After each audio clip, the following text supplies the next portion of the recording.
you very much. I'm Arnie Gundersen from Fairwind.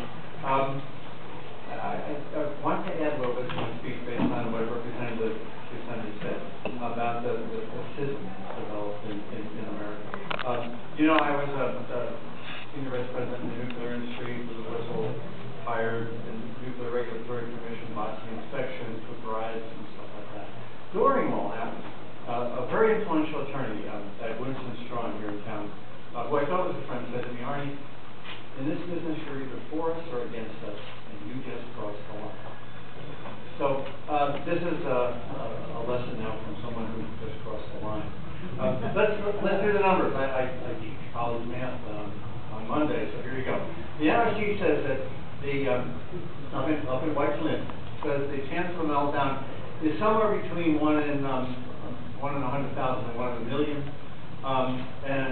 There's 400 nuclear plants. So if you do the math, with 100,000 divided by 400, you get about 250 years. That's when George Washington was cutting down the cherry tree. And if you do a million divided by 400, you get 2,500 years, which takes you back to the Parthenon. So if you believe what the Nuclear Regulatory Commission is saying, if we had built 400 nuclear plants at the time of the Parthenon, we wouldn't have had a meltdown yet. So that's one argument. The other argument is, if you read the paper, we've had 5 meltdowns in the last 35 years. So that means that there's a chance of a meltdown not once every 7 years, not once a decade. So who are you going to believe? A nuclear plant can run fairly reliably for 40 years and then have one bad day. Daiichi 1 had just ended its 40th year. It had 40 years, its license ended in February, and would not have been running had not the Japanese extended the license for an extra 10 years. We're talking about a technology that can destroy countries. Gorbachev said in his memoirs that it wasn't perestroika that ruined the Soviet Union, it was Chernobyl.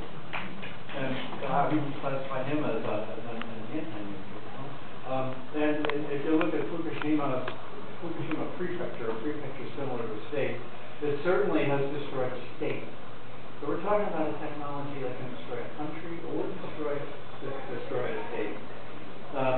In the U.S., we have Price Anderson to protect us. That's about a $10 billion cap on the limits for a nuclear plant. And Chernobyl was was half a trillion, and Daiichi will be $500 billion. So where did that money come from? In Japan, the initial funds have come out of Tokyo Electric's pocket, and basically Tokyo Electric's been nationalized. In the United States, the Nuclear Regulatory Commission allowed each nuclear plant to be its own limited liability corporation. So what that would mean, let's take Indian Point Unit 2. If they had an accident, then all of if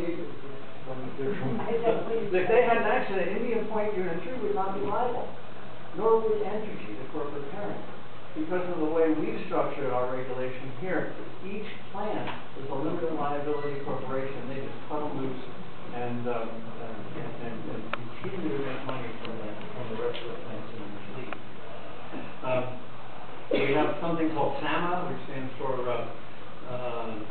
Severe Accident Mitigation Analysis. The NRC assumes the cost of an accident is around $1 billion, maybe $2 billion, when in fact we know that Chernobyl was half a trillion and Fukushima was on its way to $500 billion.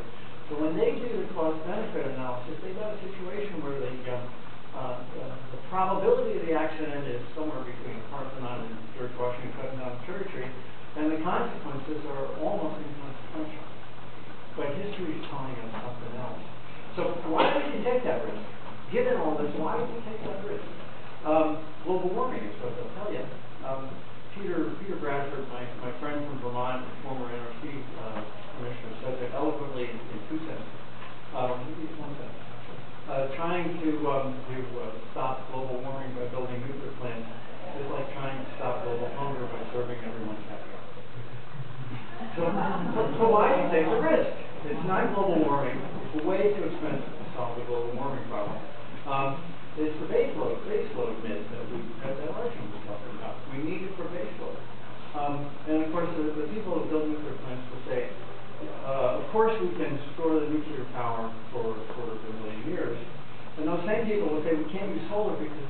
figured out how to store electricity overnight. Well, if we can store, nuclear power for a quarter of a million years, I'm sure we can figure out how to store electricity overnight. So why do we take the risk? It's got to boil down to money, right? This stuff's got to be too cheap to use. Well, in fact, nuclear power is heavily subsidized. I'll talk about that in about 2 sentences. But take that off the table. Even with the subsidies, nuclear is not the low-cost producer. Nuclear is maybe third, maybe fourth of hydroelectric and gas and things like that. Then when you add the subsidies in, nuclear is off the chart, about almost double the price of nuclear electricity. According to the Union of Concerned Scientists, when you factor in all these subsidies. So basically, unsubsidized nuclear power can't even hold a candle to solar and wind. And so I don't know where the economic argument comes from either. Nuclear power can be made safe, or it can be made cheap, but it can't be made whole. And that's really the problem. And the Nuclear Regulatory Commission has basically become an enabler of the industry, which gets us back to this system we're talking about here. In order to keep the nuclear power just marginally competitive, the NRC is basically ignoring lessons from Fukushima. We know nuclear containment leaks. We saw it happen 3 times in 3 days at Fukushima. The Nuclear Regulatory Commission told the Advisory Committee of Reactor Safety, I was in the room, they said that containments don't leak. We assume nuclear containments don't leak. So what we see is not what the NRC assumed. We saw Fukushima's AC-3 blow itself to smithereens. That's called a detonation shockwave. No containment in the world can withstand a detonation shockwave. The NRC assumes one doesn't happen. It's real easy to make a plant safe when you assume things don't happen. The loss of the ultimate heat sink, we talked about the flood wiping out the cooling systems at power plants around the country. It's not about the diesels that the NRC seems focused on about Daiichi. The pumps all over the water were destroyed. The NRC has that as a tier 3 problem. Maybe they'll get to it in 2020. And finally, there's the dangers in fuel pools, and I'm sure Paul will talk about that. If you assume an accident won't happen, it won't happen until it does. And then it's too late. So I guess in parting here, my last comment is that there's 50 states represented in this building. And if the NRC gets it wrong, we'll have 49 states and 1 nuclear waste. And I don't think that's a risk that we should be taking in this country. It's time for Congress to send the lobbyists packing and to insist on a well-regulated nuclear power so we can get to that future that Arnie was talking about.